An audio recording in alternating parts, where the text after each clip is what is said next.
Guys अगर तुम लोगों को ऐसा मानवा पसंद है जिसमें हमारा मेन कैरेक्टर का पास बहुत ज़्यादा पावर होने के बावजूद वो लो प्रोफाइल रखता हो, तो ये मानवा आपके लिए। कहानी की शुरुआत में हम एक लड़की को देखते हैं जो कि एक छोटी लड़की को बताता है, क्यों हमारा डैंकिंग माउंटेन सामने ही है, हम लगभग पहुंच गए। उसके बाद वो लोग डैंकिंग माउंटेन के पास पहुंच जाता है। अब हम उन दोनों लड़की को ठीक से देखते हैं, जहाँ पर बड़े लड़की छोटी लड़की को बताता है कि क्यों तुम डैंकिंग माउंटेन को ठीक से देख लो, अब से तुम यहाँ ही रहोगे। रुको गाइस, बड़े लड़की छोटे लड़की थोड़ा अजीब है। जो बड़े लड़की है ना, उसका नाम शाओ लीजी है और जो छोटी लड़की है उसका नाम शाओ क्यू है।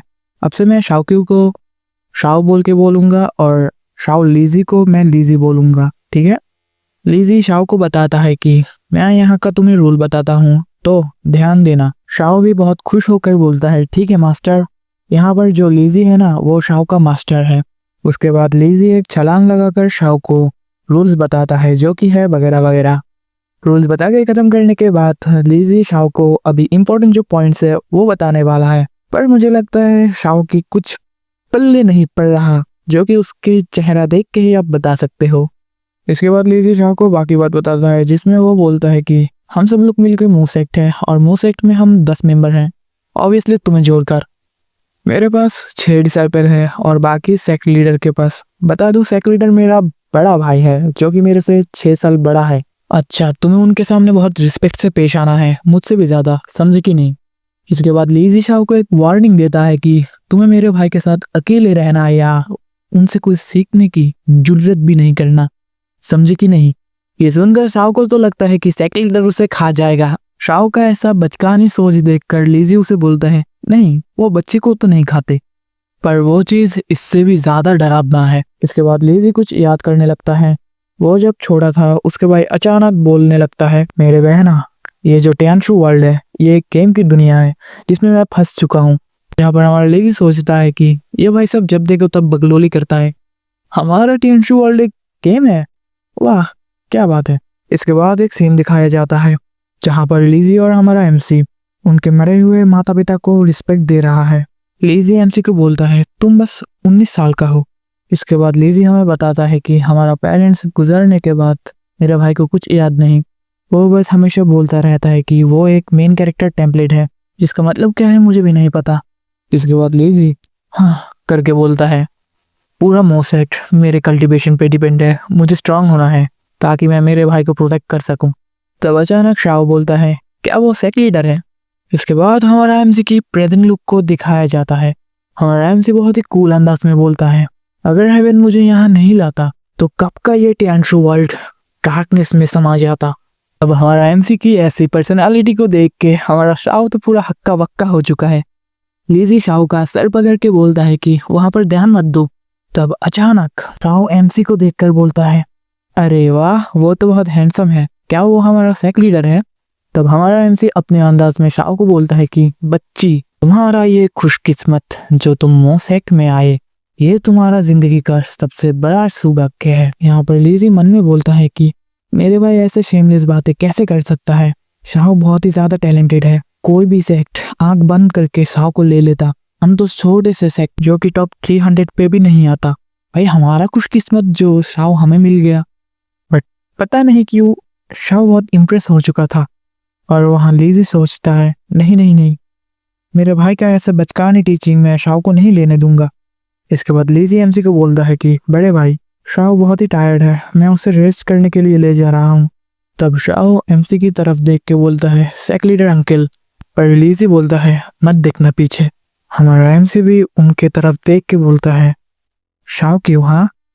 उसके बाद एमसी स्टेटस विंडो में शाओ का स्टैट्स चेक करता है। एमसी तब सोचता है, किसे पता मेरा बहना इसे कहाँ से उठा के ले आया है, इसका स्टैट बहुत ही हाई है, जहाँ पर इसकी लक 9 है। मुझे लगता है इसी वजह से वो आज यहाँ पर है। एमसी सोचता है, 21 ईयर्स, मेरा टियानशु वर्ल्ड में आए हुए 21 ईयर्स हो चुका है। इस 21 ईयर्स में गेम में कोई भी चीट कोड नहीं था। अगर मैं ठीक से कैलकुलेट करूँ तो बहुत ही जल्द इस गेम में बीटा टेस्टिंग चालू हो जाएगा। फिर तभी डिंग करके सिस्टम की तरफ से एक नोटिफिकेशन आता है। यहाँ पर सिस्टम की तरफ से हमें पता चलता है कि बहुत ही जल्द बीटा टेस्टिंग चालू हो जाएगा और इसके साथ कुछ फीचर भी अनलॉक होगा। वो बात सुन के हमारा एमसी बोलता है जैसे कि मुझे पता था। इसके बाद सिस्टम एमसी को इन्फॉर्म करता है आप अभी खुद की स्टैट्स चेक कर सकते हैं कि आप चेक करना चाहते हैं। फिर और क्या, एमसी स्टैट चेक करेगा ही ना।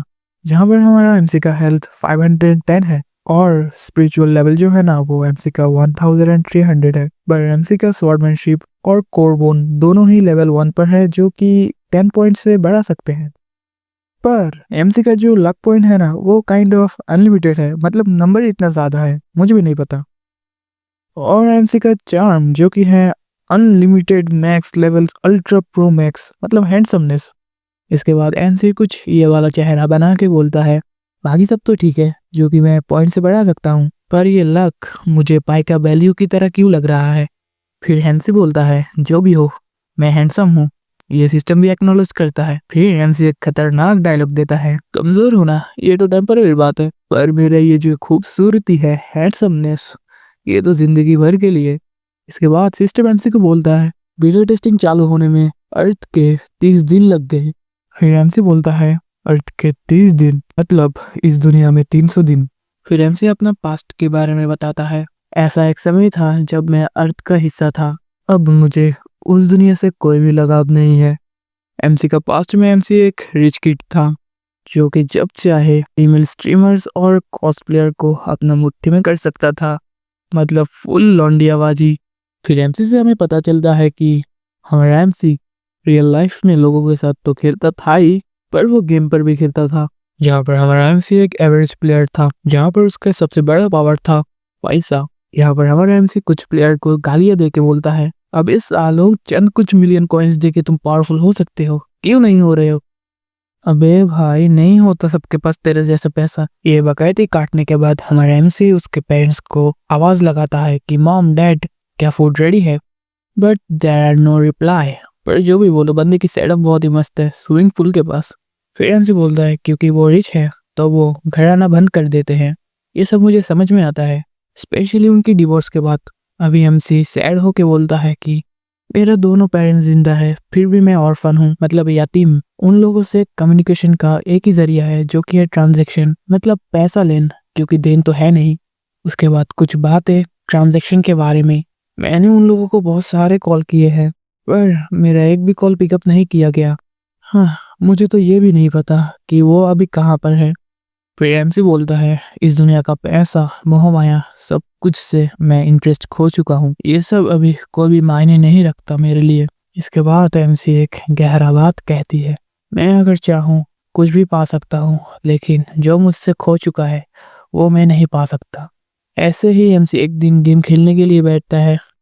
फिर वो जब आँख खोलता है उसे देर नहीं लगती समझने की कि वो रिबॉर्न हो चुका है, जहाँ पर उसके न्यू माता पिता उसकी नाम डिसाइड कर रहा है। फिर उसकी मदर खिड़की पर देखता है जहाँ पर चाओ चाओ बर्ड्स की आवाज आ रहा था। फिर उसकी मदर उसकी नाम लू चाओ जी रखता है। जानकारी के लिए बता दूं, जो चाओ है उसका मतलब मॉर्निंग होता है और जो जी है उसका मतलब सॉन्ग होता है, मतलब मॉर्निंग सॉन्ग। फिर हमारा छोटा एमसी सोचता है साओ जी, लू साओ जी, क्या ये मेरा नया नाम है। फिर एक पैनल आता है जहाँ पर हमारा एमसी बोलता है मुझे ये नहीं लगा था मैं रिबॉर्न होऊंगा, इसके साथ जो कि मेरा सपना है मेरे पेरेंट्स वो भी पूरा होगा। फिर एमसी एक धांसू चीज कहती है हजारों लाखों चीजों के बीच में प्यार और लगाव ही एक चीज है जो कभी नहीं खत्म होता।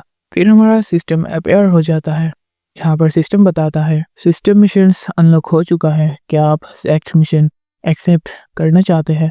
फिर हमारा एमसी बोलता है पिछले 22 ईयर्स में मैं कोई भी मिशन नहीं एक्सेप्ट कर सकता था, मैं लेवल अप नहीं कर सकता था, इवन कि इस 22 ईयर्स में मेरे पास इस दुनिया की एक्सपीरियंस के सिवा कुछ नहीं था। फिर एमसी बोलता है कोई पागल ही होगा जो इसे नहीं एक्सेप्ट करेगा। फिर सिस्टम एमसी की सेट को स्कैन करता है। फिर सिस्टम बताता है तुम्हारा आइडेंटिटी कंफर्म हो चुका है जो कि है मोसेट सेक लीडर। फिर ऑर्ट पैनल में सक्सेसफुली हमारा एमसी को उसका मिशन मिल जाता है जो कि है मोसेट को ताकतवर करना और एक्सपेंड करना। फिर सिस्टम एमसी को बोलता है यहाँ पर चेक कीजिए मोर इन्फॉर्मेशन के लिए। फिर एमसी सोचता है ये मेरे फादर का विश है, इस सेक्ट को बढ़ाना और ताकतवर करना, ये मिशन करने में मुझे बिल्कुल खुशी होगी। फिर एमसी क्लिक कर देता है। इसके बाद एक फॉर्मेशन अपीयर होता है और मुंह सेट के अराउंड कुछ तो करता है। यहाँ पर हमारा एमसी सिस्टम को बोलता है, अरे वाह सिस्टम, तुम्हारे पास क्या बवाल इफेक्ट है वे। फिर एक खतरनाक नोटिफिकेशन आता है, उसमें लिखा है मोस एक्ट अनक्वालिफाइड। इस नोटिफिकेशन को पढ़कर हमारा एमसी का लुक कुछ ऐसा है। यो गाइस, इस एपिसोड को मैं यहाँ पर ही खत्म कर रहा हूँ, लेकिन इस मानवा को लेकर टेंशन मत करना, क्योंकि इसका बहुत सारा चैप्टर है जो कि मैं एक्सप्लेन करने वाला हूँ।